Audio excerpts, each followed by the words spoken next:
Well, just to start, we're going to talk a little bit about hypnotherapy because today is going to be about empowering ourselves. And I think it's really easy to get disempowered. um, and so hypnotherapy is just a really great way to maintain that level of feeling good about yourself and actually raising the level of that to even more than we can believe about ourselves. Um, and so one of the basic ways that we get disempowered, I think, is just the messaging from everybody out there. So I just kind of wanted to hear, like, from you, either it doesn't have to be personal or from friends you know or people you see out there. How do you see people getting disempowered? Like, how do you think this happens? Anybody? Well, disempowered is sort of a relative term. And if you are cognizant of and respectful of the opinions of those around you, I guess you adjust your self view by what you hear or see and feedback from them. So that's one way to be disempowered in the sense that you may adjust your self view based on that. I don't know if it's always bad, but it's certainly an influence. Right. It can be good or bad. People saying, "Oh, you're wonderful, you're great," and then people disempowering you. Yeah, and people around you, I think, include parents and teachers and bullies on the playground growing up. Yeah. Bullies here now. Christine, do you want to add to that? I um I see disempowerment also being very much linked to self-esteem. And when, especially, I work with younger ones as well, so I see a lot of low self-esteem because they have a negative evaluation of themselves based on something or someone that they place a value on, and they then feel that the power has shifted. They wouldn't know the word empowerment or disempowerment, but that's essentially what's happened. The balance has switched, and they feel less than where the other person feels more than. And Mm. and I see a resultant in narcissistic behavior as well, when someone holds the power a little bit more and that other person they just slide down a bit more. So I see it linked to self-esteem. Absolutely. I agree with you. Um, yeah, I see it also in, like, the media. If we're comparing ourselves to, I mean, there's plenty of people better looking, thinner, richer, smarter, more successful. I mean, just on and on and on. There, and now we're just being bombarded with that from every direction of people excelling, and then we think, oh well, I'm playing small, or I can't do that, or I'm not that smart, and then and again, it's self-esteem very much linked to the empowerment. Hmm. um, any place else that you feel um, where that disempowerment comes in? Yeah, I've noticed it a lot in career. So as you're growing in your career in the workplace, there's judgments against you, or if you're trying to promote and grow, and maybe there's biases against you. So there you spend so much time at work, and you can't get more personal than as an adult, and you're trying to advance, and yet there's these um, um, pressures that maybe don't support you, that can be very discouraging, and you've got to work really hard to build that back up. Very much so. Very much so. We also see it in trauma. If we've had a traumatic experience, especially, I think that a lot of times, this is coming from, uh, interactions with other people. But if you have, um, well, just like a violent trauma, I witnessed a murder at one point, and I did feel empowered because I got myself and my girlfriend out of the situation. But she turned to me and said, "Well, it was a good thing you were driving because I would have frozen and we probably would have both gotten killed.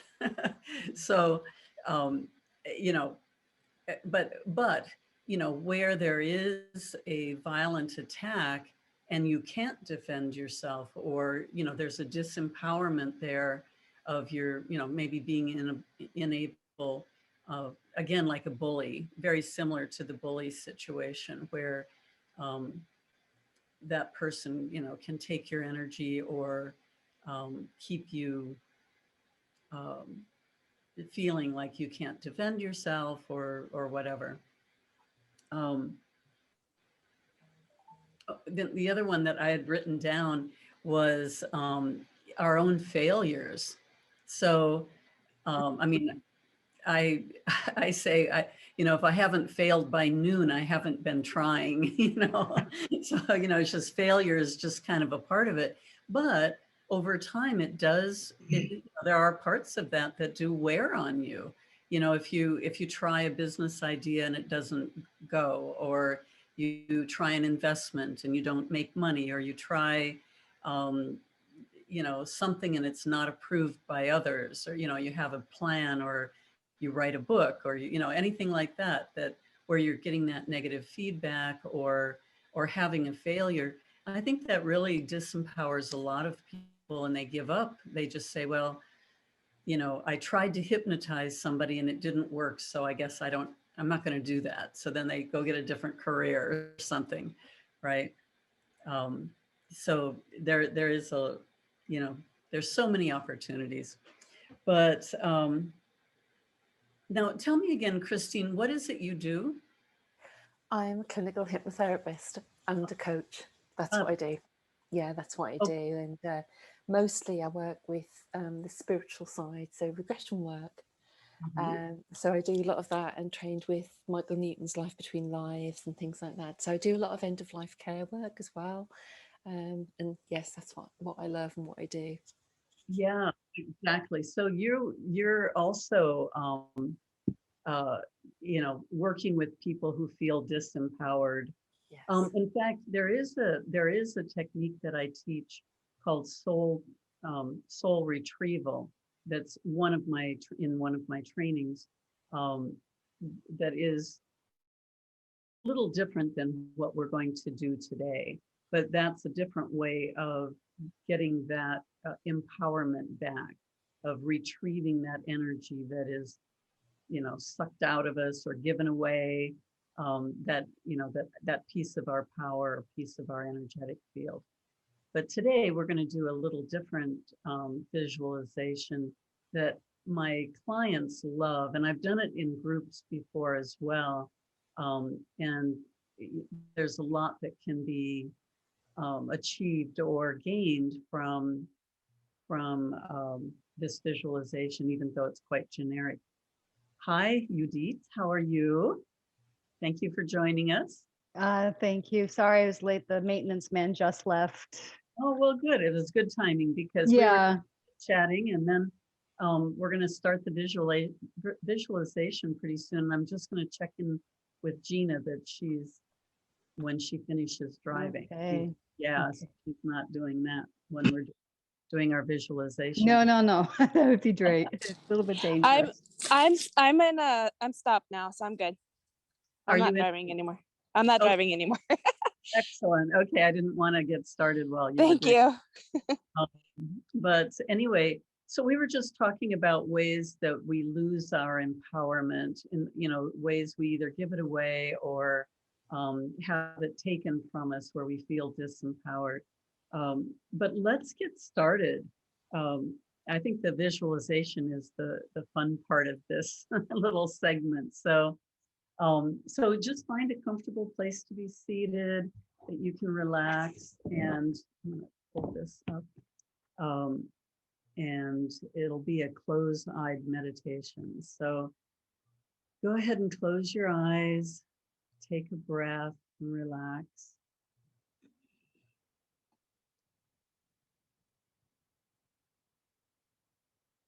And just turn your thoughts inward, allowing yourself to really, separate yourself from all the activities around you, giving yourself permission to allow the world to spin without you for the next 20 minutes or so.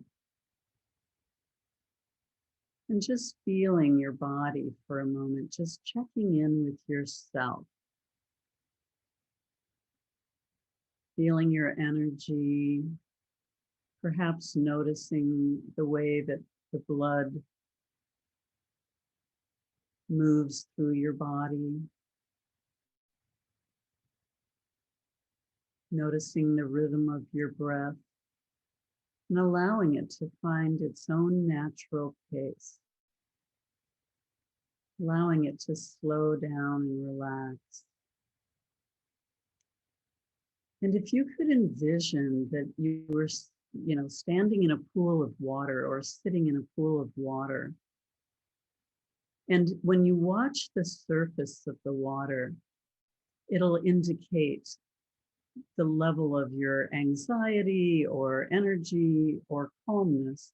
And so if the water surface has a lot of ripples and waves, it indicates that your energy is still really excited or really, on an upper level. And as you breathe slower and take nice, deep oxygen breaths, you can begin to notice the surface of that pool, the surface of the water. Simply relaxing, simply smoothing out until it's just a faint ripple that represents your heartbeat. And just continue to look at the surface of that water as it settles down, as it smooths out, as you become more calm and relaxed. And relaxing your toes and your feet, your ankles and your calves, your knees and your thighs.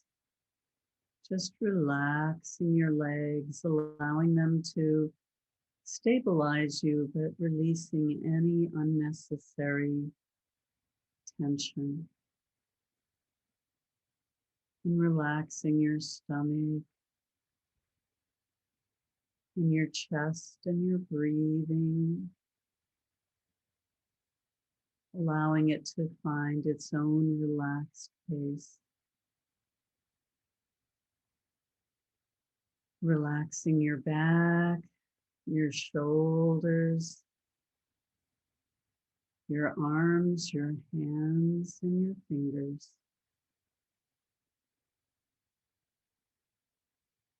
Just relaxing and letting go.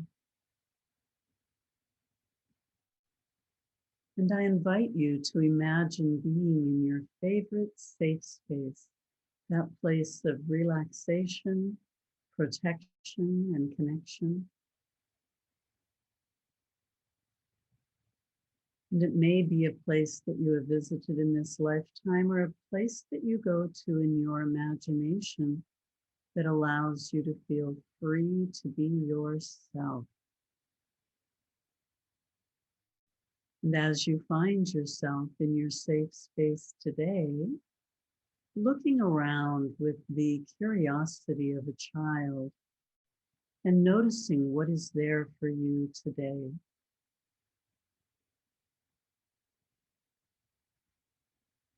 Just noticing how it appears, how it feels to be there, that comforting, personal, safe space. And as you look around, you notice that there is a gift that has been left there for you, a gift of empowerment to bring you certain traits and characteristics that will be so valuable for you today. A specific gift that will bring you energy, that will be valuable for you in this session and for you as you move forward in your life. And so just noticing what this gift is this object as you hold it in your hands.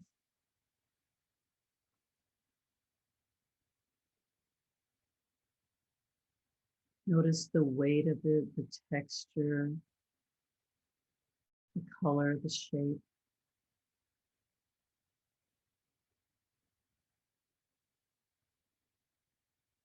And notice the energy that it brings to you, this particular magical energy.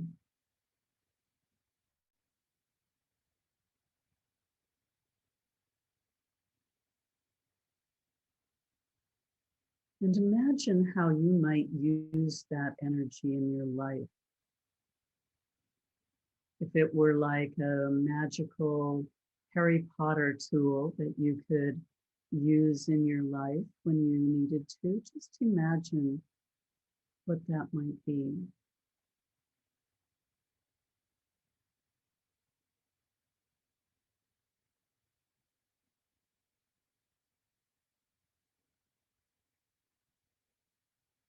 And now holding your gift and relaxing into a meditation,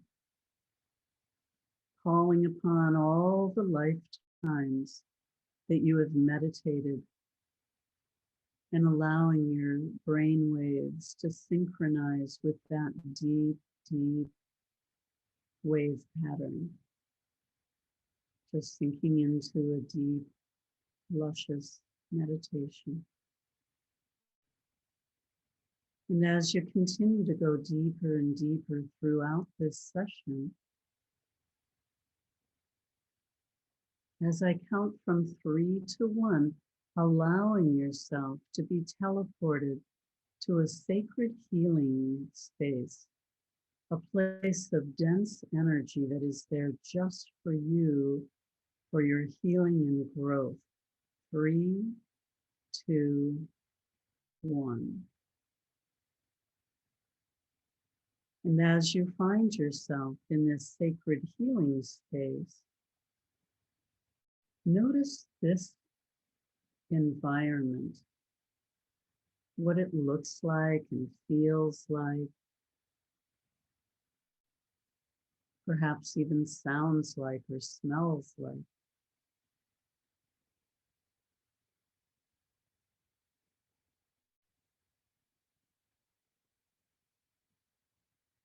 And I invite you to lay your hands on something there, just to ground you to this location.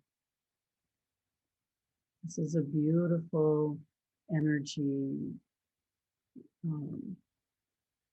sacred space for your healing and growth.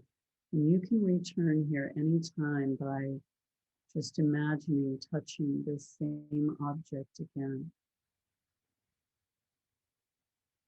And then again, being seated for a meditation, going even deeper this time, allowing yourself to just really go as deep as you would enjoy today, knowing only you can make that happen.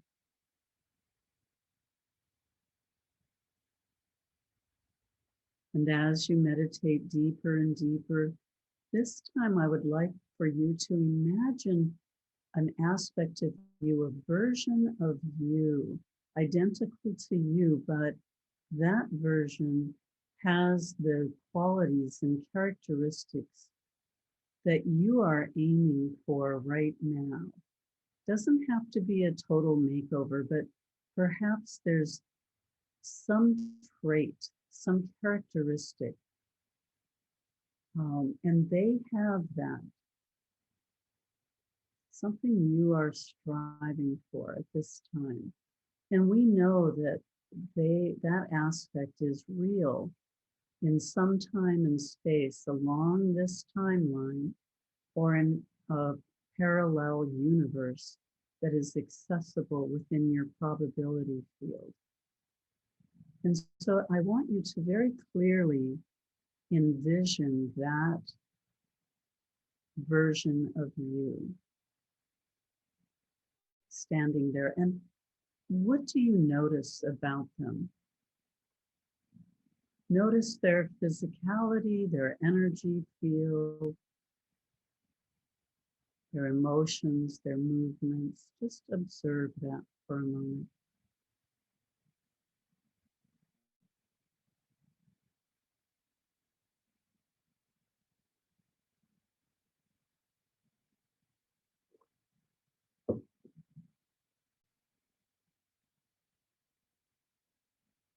And now, as I count from 3 to 1, I want you to imagine slipping out of your body and into their body so that your hands are in their hands, your feet are in their feet, and you're looking out at the world through their eyes and their energy field. 3, 2, 1.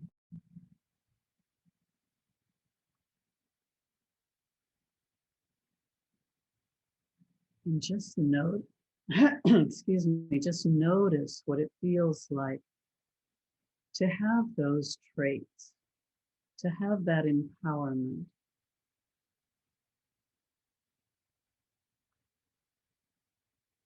To have already acquired those characteristics or skills.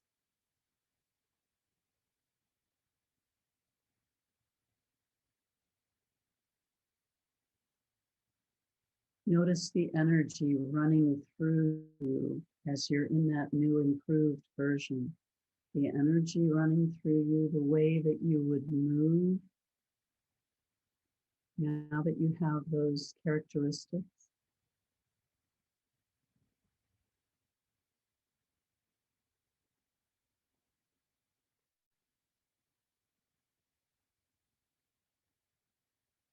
Your attitudes and perceptions, how you might see the world a little differently.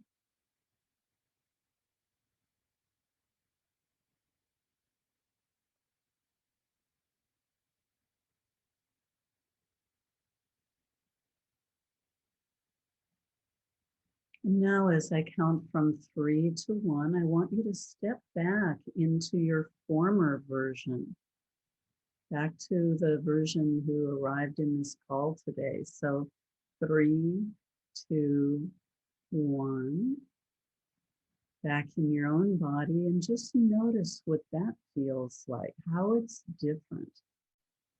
Different from how you used to be, or different from the new improved version of you. But just notice, sometimes we're not aware of certain things about ourselves until we step out. And when we come back in, we realize either how much stress we carry, or maybe some limitations or ideas that we have. So just notice how it feels to be back in this former version.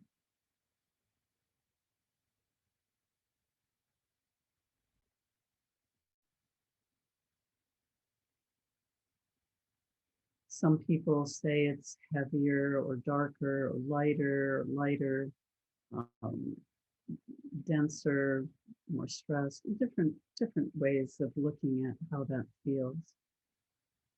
And so now, as I count from 3 to 1, stepping back into that new improved version of you, that empowered version of you. 3, 2, 1.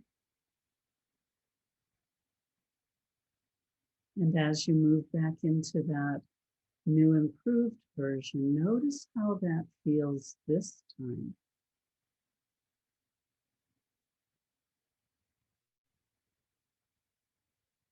Perhaps a little more familiar.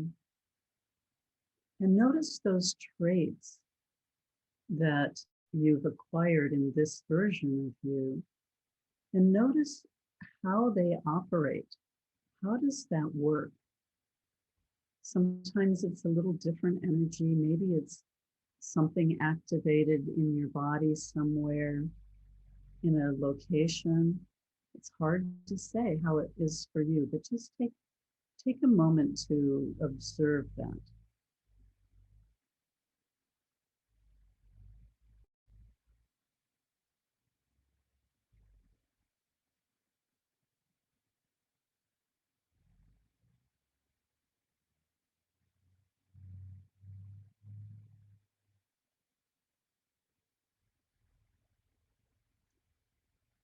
And now I would like from this version, from this new improved place, I'd like you to look back at the former version of you who has been striving to become this version.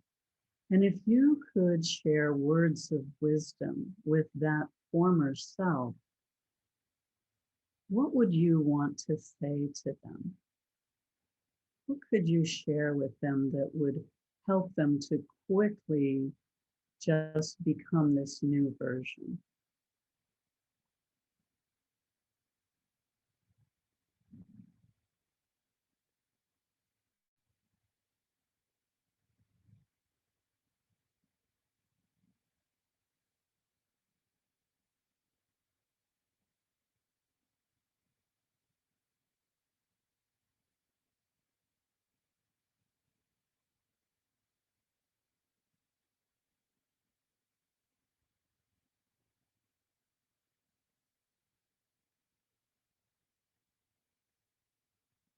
And how does the former version respond to your words of wisdom?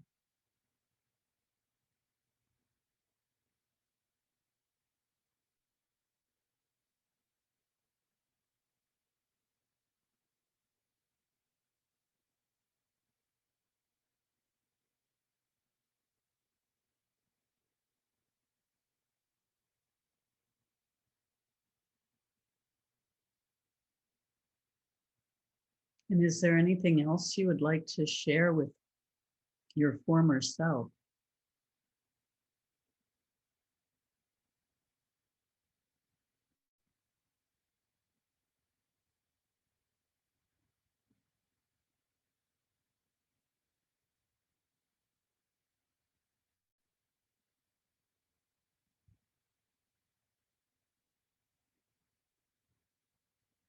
And today I'm going to leave you in this new empowered version of yourself to enjoy and to practice. And so your assignment, should you agree to accept it, is to walk each and every moment of the future in this new empowered self from this perspective.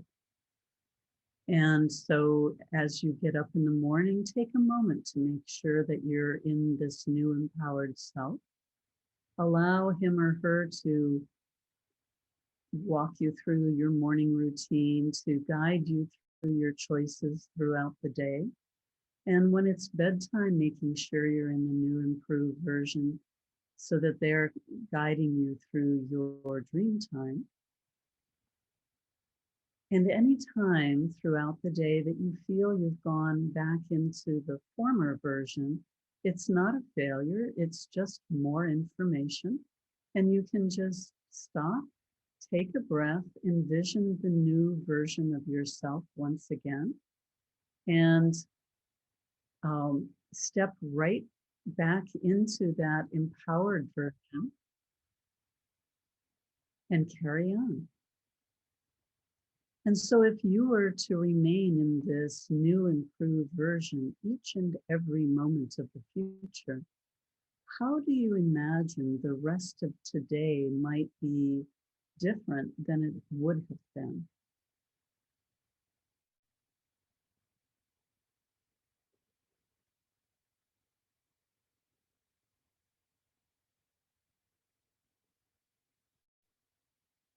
And if you remain in this new improved version of yourself through the rest of the week and the weekend, what do you think might happen differently than it would have?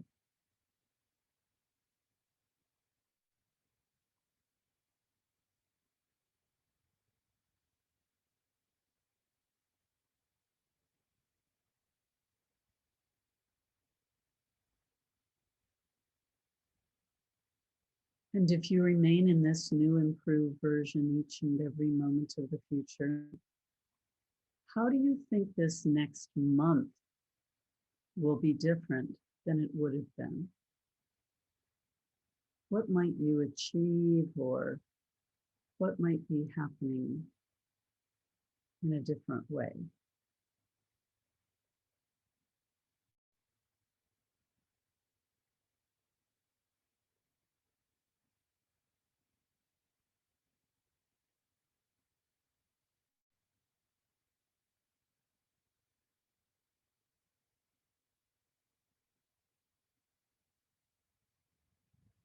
And if you remain in this new improved version of yourself each and every moment of the future, how do you think life will be in 3 months from now, in the middle of summer, with this new way that you perceive the world and you perceive yourself, your empowered self?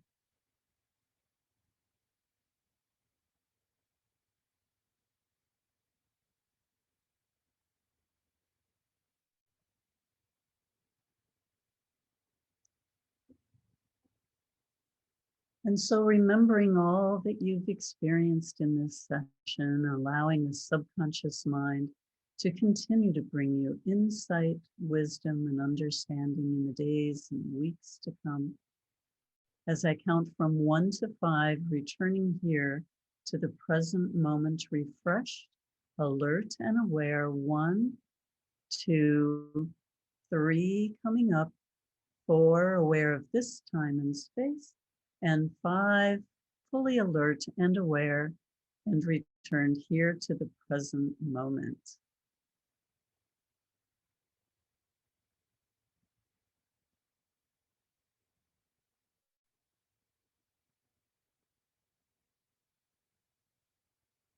So you can unmute yourselves if you would like. And I'd love to hear some feedback, some things that happened, or what you've learned or experienced. Christine, you want to go first? Yeah. So I live literally 2 minutes from hundreds of acres of forest and woodland. So I'm moving in a month's time up to the north of England. I am, but it was amazing because there's lots of pine trees and it's beautiful. It reminds me of some of America actually, and my gift was so here in the UK we have lots of buzzards, birds, and we have something called red kites, and a red kite feather was left on one of the branches of the tree.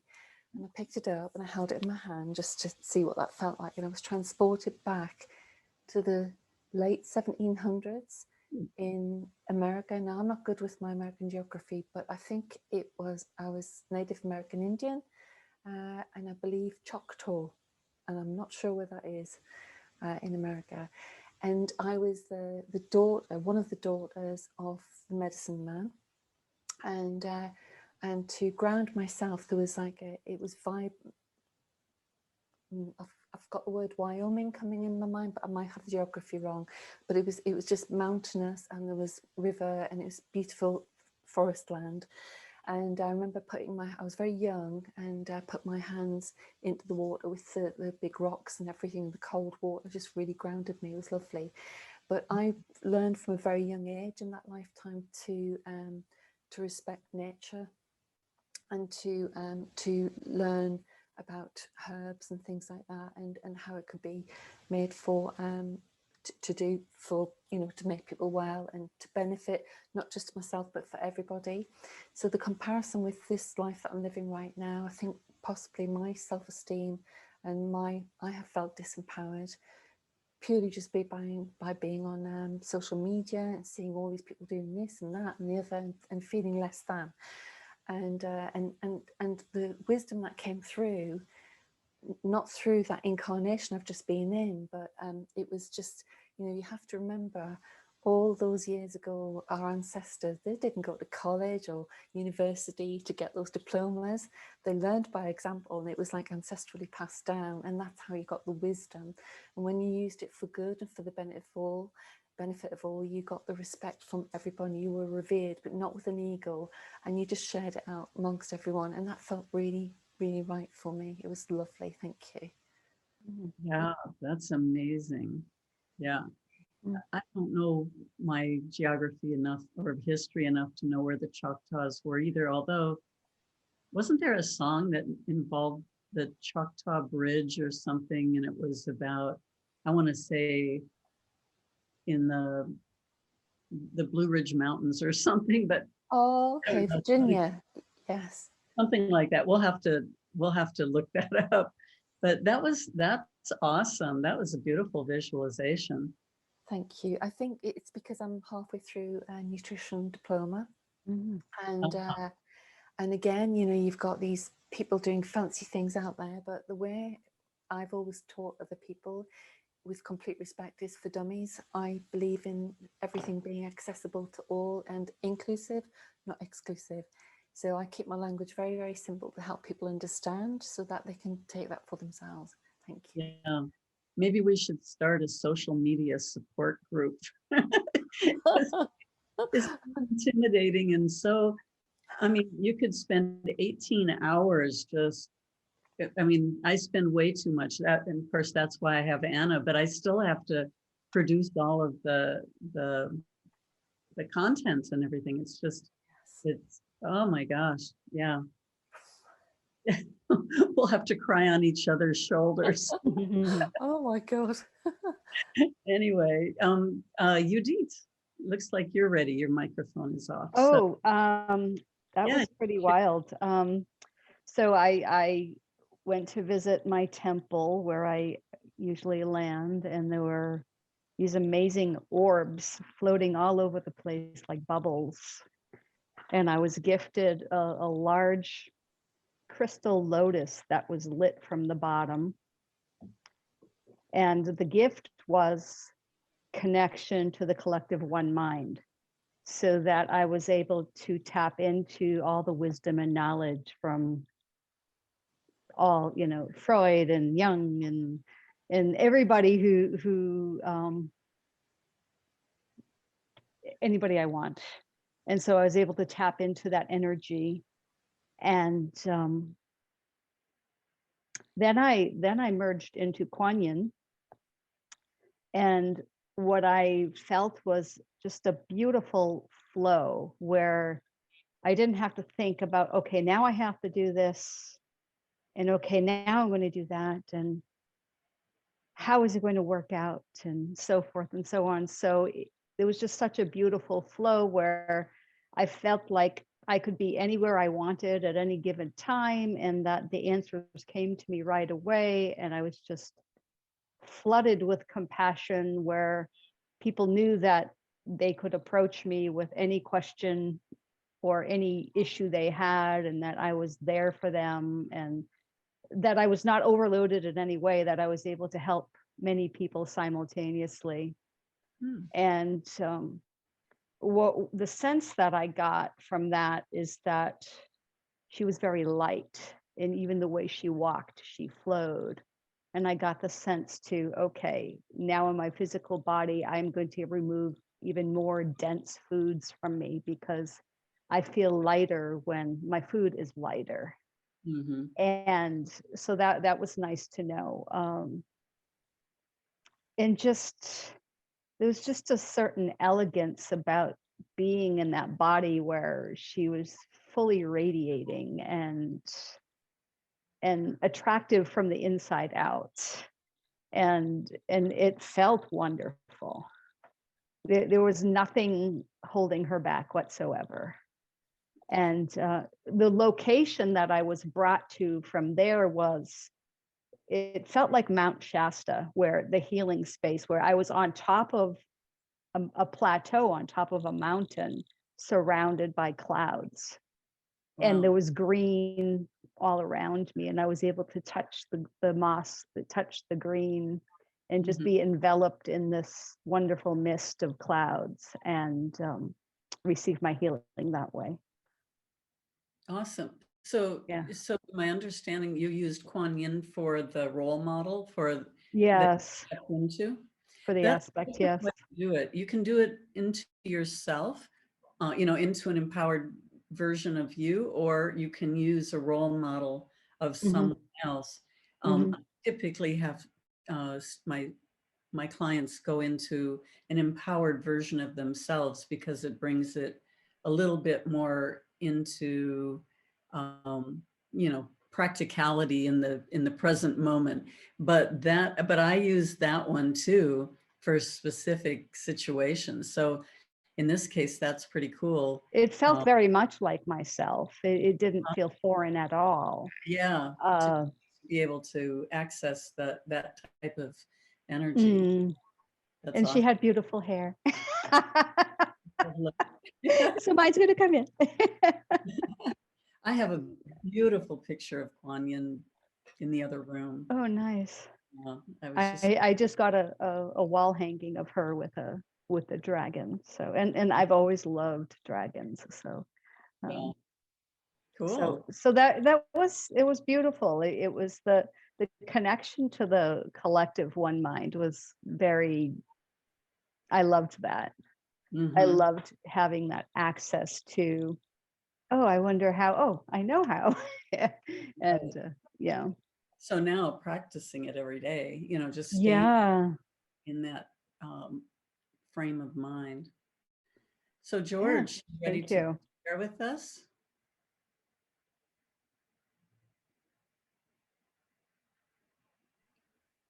There you go. There we go. Um, I was thinking about um, my own particular choices of where I want to be to kind of face myself, who I want to be.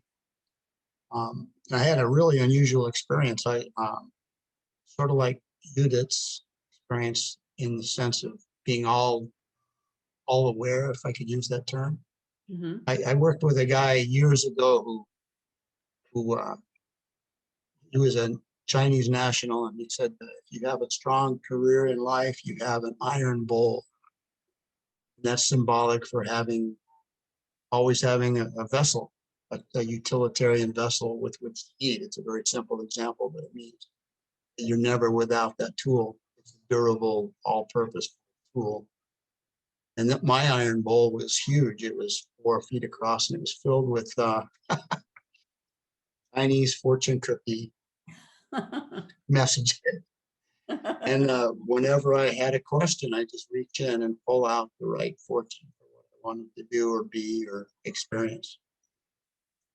And I had a sense that my future self was very much like me. It wasn't a big step. It wasn't a big difference. That what I wanted to be and experience was always there. It always has been and always will be within me. Hmm. That's my revelation. Hmm. I agree with that. It's just, I mean, I think it's all there, but sometimes we forget. So then we step into that more empowered, it's sort of like what we talked about at the beginning of today, where we have that empowerment, but then through life, somehow we, too much social media and we feel like, well, I'm not worthy or I'm not doing enough or I'm not writing the bestseller or making the $1 million overnight or whatever. And so then we lose that empowerment. So I agree, it's right there within you, but then, are we accessing all of it? Yeah. I mean, I know that I have a direct connection, but every time I do this exercise, I'm always working on opening my third eye a little better. It's like, okay, I've got to keep remembering that I have that access and remembering that that's all available there. So that's cool, though. It was Hmm. good to get that perspective. I like the bowl with the fortune cookies. It was reminding me you need an 8-ball. Remember the old 8 balls? Yeah. Christine, do you know what that is? Did they have those in England? No, it's like a little black 8-ball, and there's some kind of liquid inside, and I think it's like a dice or something, but it has different answers. And so you shake it when you flip it up, an answer will come. It'll say yes or not now, or you're out of luck or something. I don't know. I mean, it gives you all these answers. And I mean, as kids, we were just totally fascinated. I think I'm going to get one. I'm just so inspired now. Now, when people call for readings, I'll just use my 8-ball. Ask again later. Yeah, they're really fun. I bet you could find them in some kind of toy store or gag store, kind of thing. So Anna, what did you get? I think for me it was kind of fun because it was like a fight. My mind, Oh, yeah, my jump mind in. was fighting with my visualization. So that I think this time it was more for feelings, and I saw some images because I couldn't. Normally, the times I did before, visualizations, I had like a movie, and then I have all clear, and this time it was different because it was feelings and then some images. So at the beginning, I can remember that it was very angry. I was very angry. I don't know why, like a lot of anger. And then when we went through the calm space, I went to a place that I always go, but I have no idea where is it. Mhm. It's kind of a forest, but the sound is always similar, like a bird, a specific bird, and it's kind of a waterfall, but not a big one. It's more like calming waterfall and a river.